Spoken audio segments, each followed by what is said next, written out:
Something from this last week. I was looking at my son's history book. He's taking a class in high school, and he's reading this history of the world. And I just was curious. I read different passages on areas that I've got some background in. And one of the things I read was the section on the New Testament. And they said, stating, all scholarship has agreed that the Gospels were written 50 years after the time of Jesus. Now, that's kind of something that's going on. How would you respond to this kind of popularization of scholarship? And would you say that this is accurate, or would you say that this is needs to be adjusted? This is an example of looking at the text, but then it brings you into the discussion on what people are saying in broad categories about the New Testament. Yeah. Well, this is the type of popularization that is indeed giving a certain slant to how the New Testament is received. So this is more about kind of the history of sort of how the New Testament came into being. Right. So my own area, which we've talked about so far, is more how the text of the New Testament came to us, and you find similar popularizations that in that area. The story about the New Testament, who changed it and why. Yeah. So your area of the popularization would be more the idea of someone who writes on who changed the New Testament and why, rather than the idea of the question I just asked on kind of how long of a period existed between the time of Jesus and when the New Testament was actually That's written. right. Yeah. Okay. So let's take that on for just a second. Yeah. What are the popularizations that you've read, and how would you characterize them and respond to those kinds of popularizations that are kind of out there right now? It is a huge area, okay. And I think a lot of problems have arisen because people don't take the text as we have it, sort of the story of the New Testament, serious enough. Okay. Because actually the New Testament tells us a lot about how it came into existence. Especially if you look a little bit sort of kind of the history of the first century, and we know a lot about the history of the first century, and you look at how sort of the New Testament fits into the first century, then we know very much about sort of when and how the New Testament came into existence. If we take New Testament serious in what it says.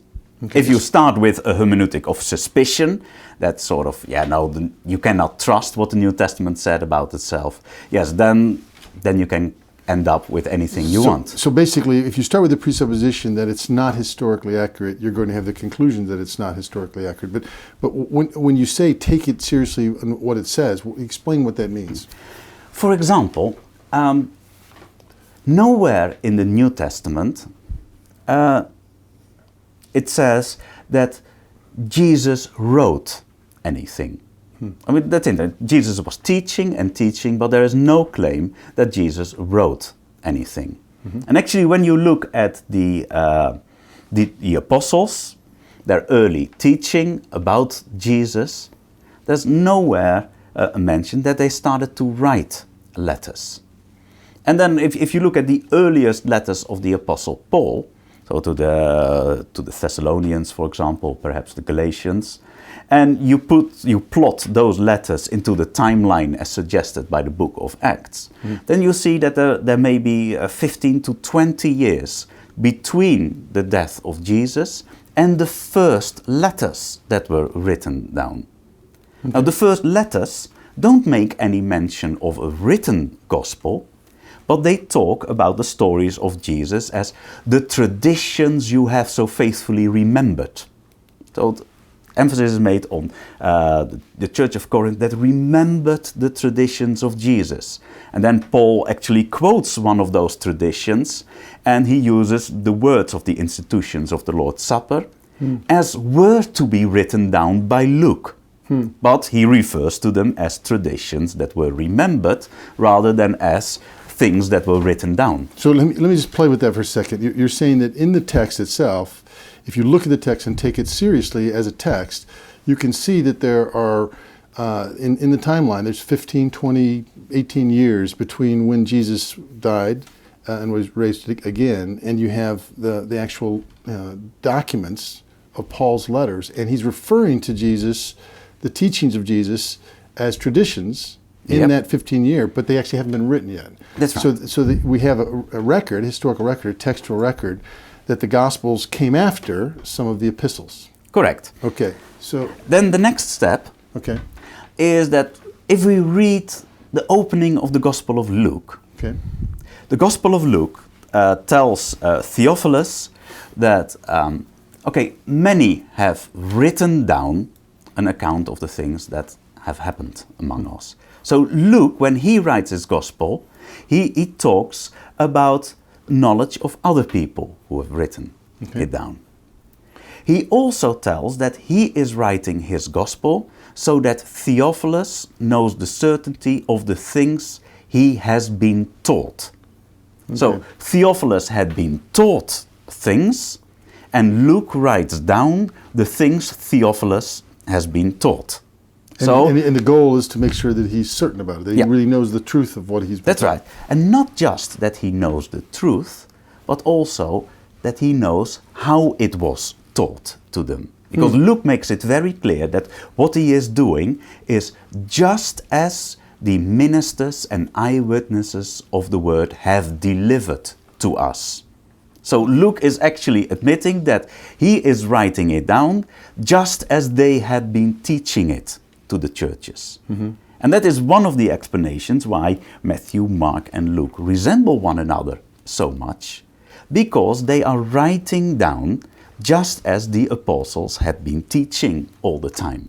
They were not writing new things as such, no, they were writing stuff down that all the churches knew already as the sort of oral teaching from the apostles. And that teaching was solidified into written gospels.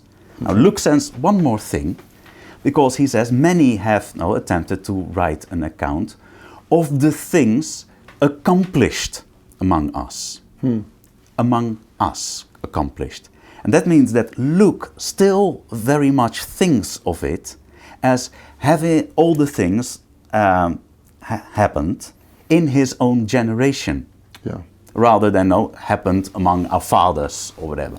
So we're talking about first generation accounts, things that happened in the same generation. So it's not 50, 60 years. He's referring to, this is things that are happening, that have happened, you've been taught about them, and I'm writing down so you can know the history is, this is the way that it happened, the structure that it happened. Okay. So that is roughly what the New Testament says about its own coming into existence. There's one step further, and that is what you have referred to in 2 Peter, where 2 Peter says, now I'm making every effort so that you may have access to what I've been teaching also after my departure. And of course, one of the ways to do that is to write things down.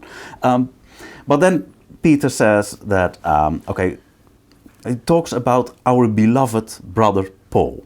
He writes about the patience of the Lord in all his letters, in which there are some things that are difficult to understand, and the unlearned and wicked people know they distort the things that Apostle Paul wrote.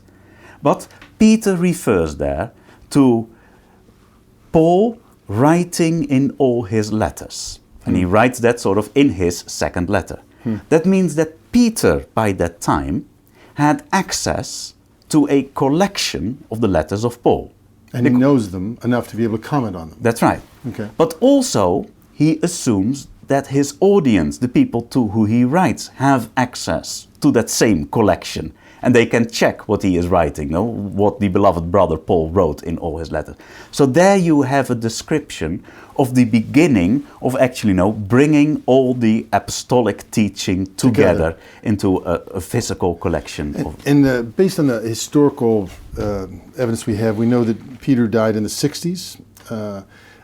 So we're talking about a 30-year window that he's commenting, and he's even talking about when I'm departing, when I'm gone. So he's not toward the end. That this collection of letters is already familiar to him and to others. At the same time, you have the same thing happening with Luke and others. So it's a 30-year window that we're talking about the majority of these, maybe 30, 40-year window in terms of what the majority of these New Testament letters are beginning to already gain authority. Yeah. That didn't accumulate authority 100 years later, but they already had it even at this point. They're in the same time period, in the same generation, in a sense. So, yeah, I would agree with that. And the reason why they gained authority is that they gave the teaching of the apostles. I see quite often that in evangelical circles, the apostles are basically painted as sort of, believers just like you and me, with all their faults, with all their sins, but they had the advantage of having known Jesus personally. I mean, in part that is true, but in other sense, the apostles got a very deliberate commission from Jesus, and that is to teach the church. It is interesting that in Ephesians it says that the church is built on the foundation of the apostles and prophets. And that is a very strong statement about that group of apostles, that the church is built on their teaching, actually. And it is that Jesus promised that to the disciples that the Holy Spirit would come, who would remind you of everything I said.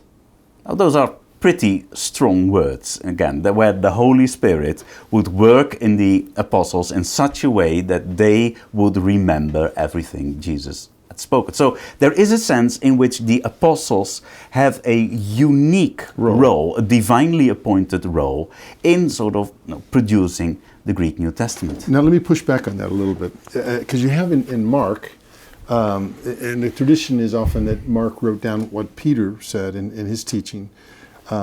So that would be Mark would not be an apostle, but be a recorder of an apostle. But then you have Luke, who wasn't an apostle, was a companion of Paul, and actually describes in plural form of what we did. Points to the story in Acts. So he's not talking just historically back, but he's talking about what he experienced. But he's not an apostle. But he wrote two of the largest books in the New Testament. So there is this sense of authority that comes with the apostle, but there's also this other of the rest of the companions that are also doing it as well. How do you bring those folks into the story? Because they're not all written by apostles. They were not written by apostles, but they were recording the teaching of the apostles. Okay, good. So, and they were doing that faithfully. So that is how Luke opens his whole work. Now, help me to get a little bit of background on why these texts should be considered historical documents. What evidence that for example, we know that Plato wrote a certain text. Why do we know that these texts are historically reliable in comparison to someone like Plato's text? How do we know these texts are reliable? Or that they're that we actually have the text that was as they were written. Yeah. Okay. Two things. The historical question: how do we know that they describe the history accurately? Okay. First of all, the Gospels, as they are written down, contain an awful lot of tiny details you would expect in true stories. Can you explain that? For example, the number of places of tiny hamlets in Galilee and Judea, which is the sort of kind of real world memory people have when they were writing. And it is very difficult to get those place names right if you are writing somewhere outside of Palestine. So are those place names right? I mean, the way that they're the place recorded? names are all right. Okay. You see in the Gospel of John that there is a very detailed knowledge of the city plan of Jerusalem. Now that's very interesting, of course, because Jerusalem was destroyed in year 70. But there's a lot of very detailed knowledge about tiny details in Jerusalem, about the 5 porticos of a certain pool, and it's all that sort of thing, which is quite astonishing. And of course, a lot of it is afterwards sort of found in archaeological stuff as well. Okay. So that is one of the things. The other things is the Gospels get sort of names right. Okay. So they have the right sort of proportion of certain names that is correct for the 1st century Palestine, but it would not fit into, say, 1st century Egypt, Okay. or whatever. So that is one of the things. There is a sense in which the Gospels, though there seems to be knowledge of one another, also that they sometimes create some tension in how they describe certain scenes. Okay. For example, talking about one blind man healed at Jericho, or 2 blind men healed around Jericho. And it is almost the sort of, it's deliberate, I don't know, but the conscious leaving that tension there. Simply because they assume that sort of people will be able to get the picture of what was going on. So it is all that sort of detail that the Gospels get right.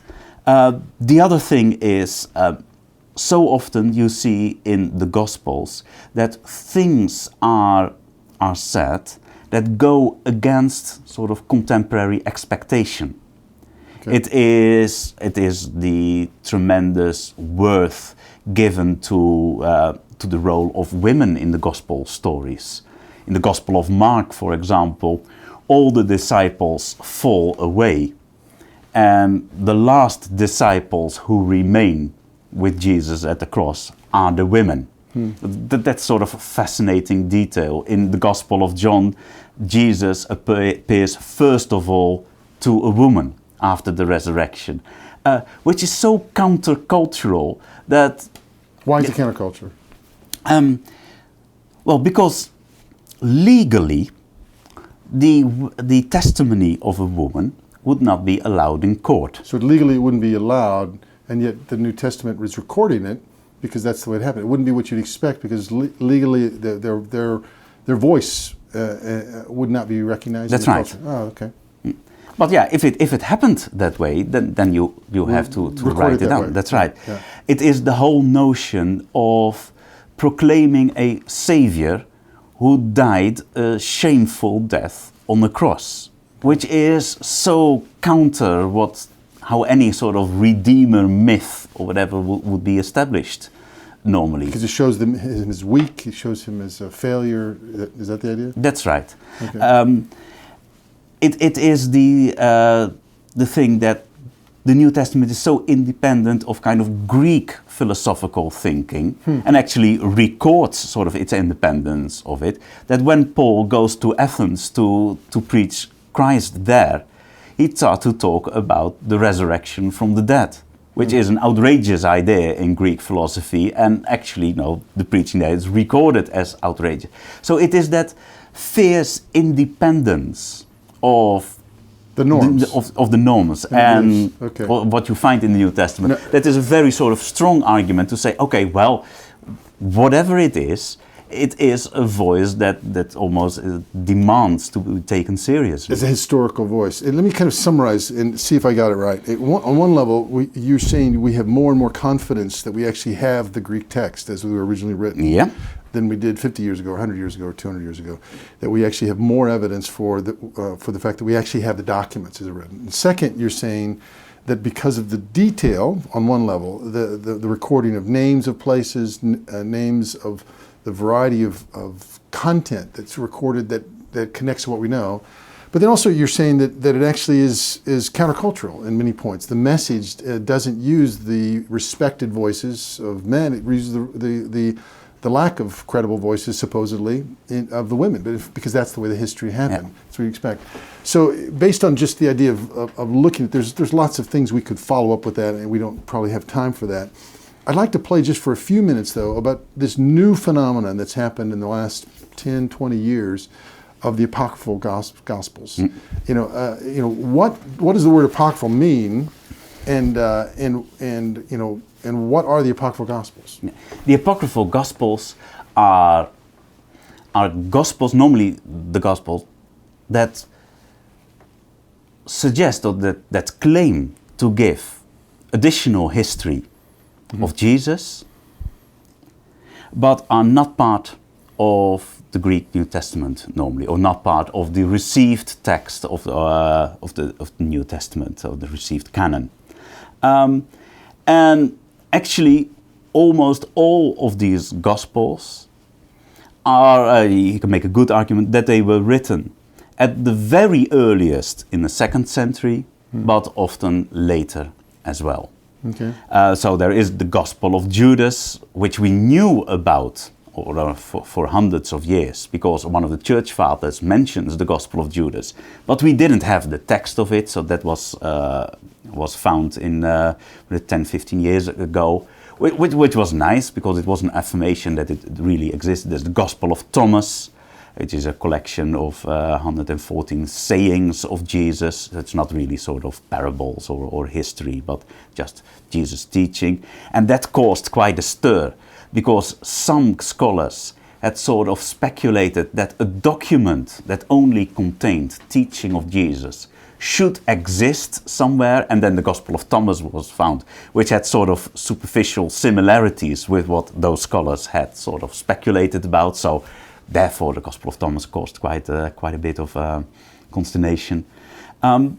So we have all these Gospels that purport to give extra teaching of Jesus or alternative teaching of Jesus. Tell me, comparing to some of the characteristics you just gave of the historicity of the names, of the descriptions of the places, how would you compare that description to some of these, the Gospel of Thomas or Judas? Yeah. And what you find in Gospels such as Thomas and Judas is that they are very short on knowledge of 1st century Palestine.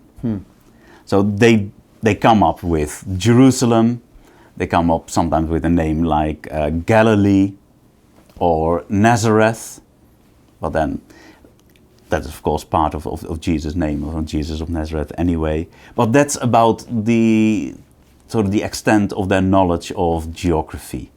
Often they present Jesus as not really living in the real world, but more of sort of a spiritual being that was cloaked in a human body, which is quite unlike sort of the New Testament view of body as a temple of God, and where the body is precious.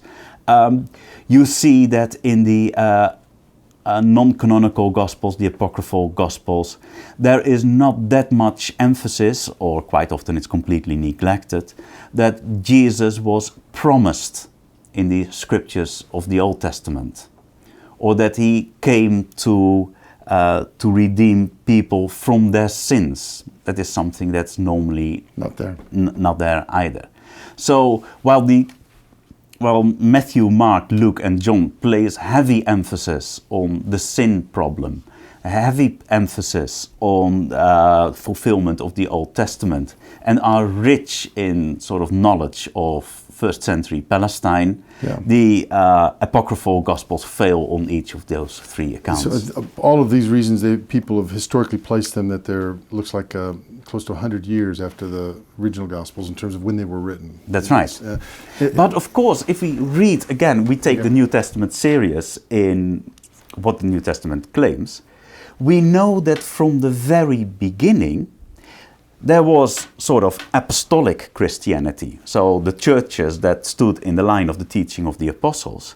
But at the same time, we read about people who deviated from the teaching of the apostles. Now, in 1 Corinthians, Paul has to say something, how can some of you say that there is no resurrection of the dead? Now, it's a sort of interesting sort of exercise. What if those people who say there is no resurrection of the dead would write a gospel? So in the days of Paul, then that would be a gospel that would sort of kind of strike out all the references to a resurrection. So physical body. That's right. Yeah. And now how does this... Of course, we don't have any first century alternative gospel. Yeah. But the New Testament sets up a situation in which it is very well possible that sooner or later we may find some of the writings of those people who opposed the apostles in the first century.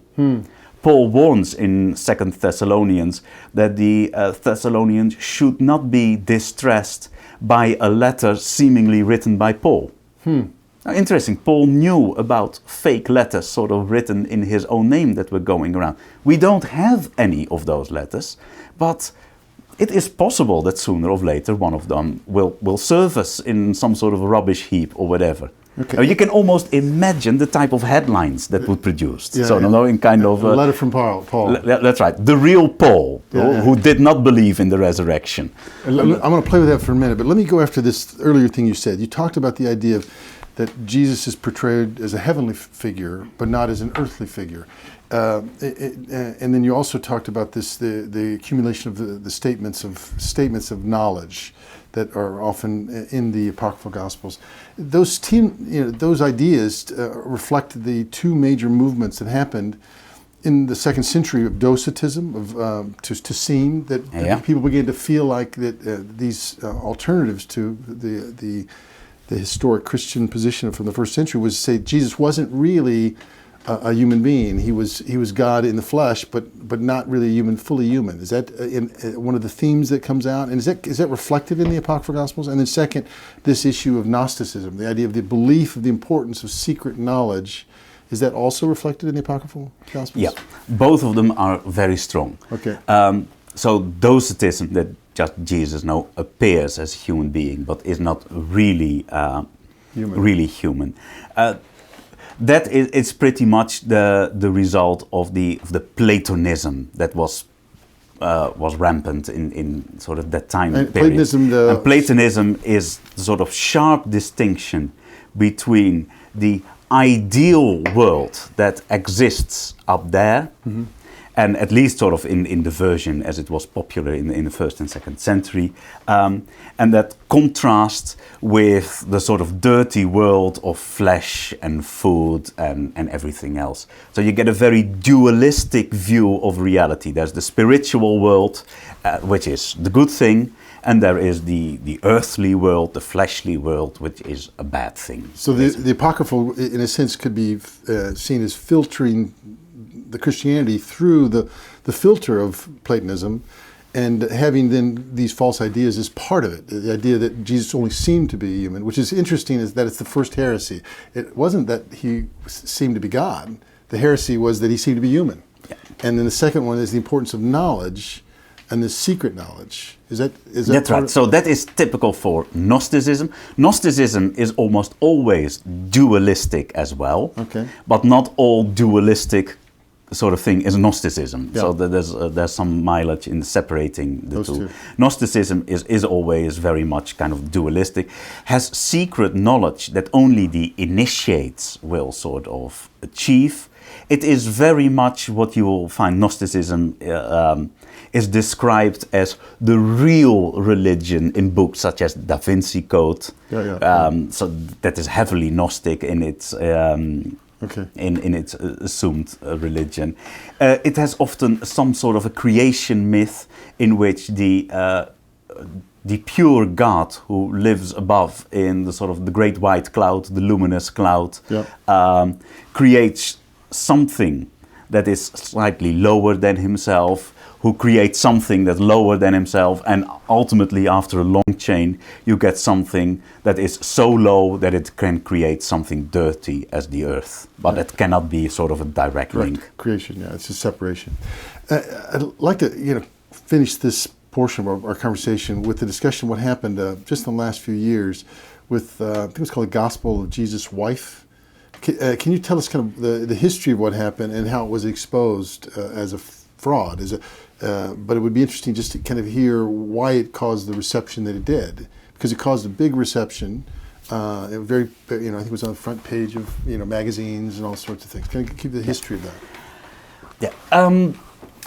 So Professor Karen King received from an anonymous, or at least somebody who wanted to remain anonymous, collector, a tiny fragment of papyrus that had Coptic words on it that seemed to suggest that Jesus was talking to his wife.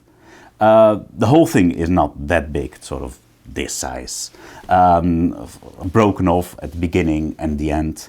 But it was published with a big fanfare. Of course, a contract for a documentary was signed as part of the whole research process.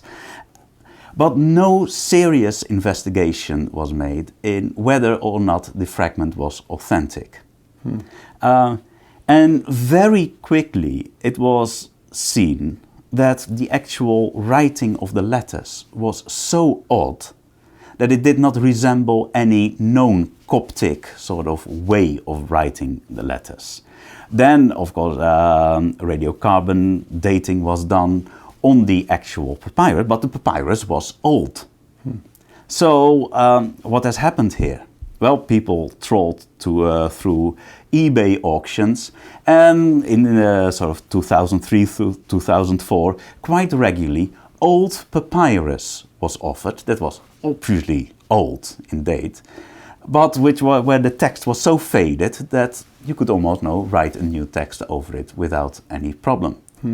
Then people started to compare this fragment, that sort of Gospel of Jesus' wife, the wording with published editions of the Gospel of Thomas. And actually, in one of the published editions, a spelling error was made, and that same spelling error showed up on this sort of Coptic papyrus. So the exact same words. And the exact same word. But also the spelling error. That's right. Okay, so... And then people started to look at the whole edition and could see that sort of it was just pieced together from the published edition to create the suggestion that Jesus was talking to wife. So it was all a deliberate hoax. In order, probably in order to sort of make a sale? Not so much probably commercial, as well as sort of show the kind of gullibility of some scholars. So right now we don't know why it was sold because we don't have the author or the person who sold it. But basically, it has been shown as a fraud, and it also shows the fact that some authors, some scholars, I should say, aren't really giving scrutiny to actually the doing due diligence. They're actually, because it becomes a very high-profile find without any of the search into its background, it becomes released that it's legitimate without having the legitimacy of scrutiny. That's right. Yeah. There is a certain agenda of agenda is probably too strong a word, but there is a certain intellectual tradition that would not mind having documents that undermine the sort of reliability of New Testament. I think she actually stated that in an interview, that was her agenda, her purposeful agenda. Your words, not mine. Well, I read that and I was surprised that she was honest enough in the agenda. And later on, I heard that it was qualified later. But as we talked about earlier, I expect actually, sooner or later, that very early sort of documents will show up that are not a fake, are not sort of a hoax, that will say something completely different than sort of the Jesus we find in the Synoptic Gospels or in our current New Testament, simply because we know that also in those days there were a lot of fringe groups on Christianity around, and they must have written something sooner or later. Well, Paul talked about them writing it. That's right. So we know about their existence, but we don't have any evidence from them. So when something like that shows up, I will be the first one sort of to jump up and down with delight, because that is the sort of confirmation I would like to see of what I found already in the New Testament about these people. Yeah, that's fascinating. Well, this has been a wonderful conversation, brother. I really enjoyed it, and I appreciate the time. Appreciate the time. Thank you.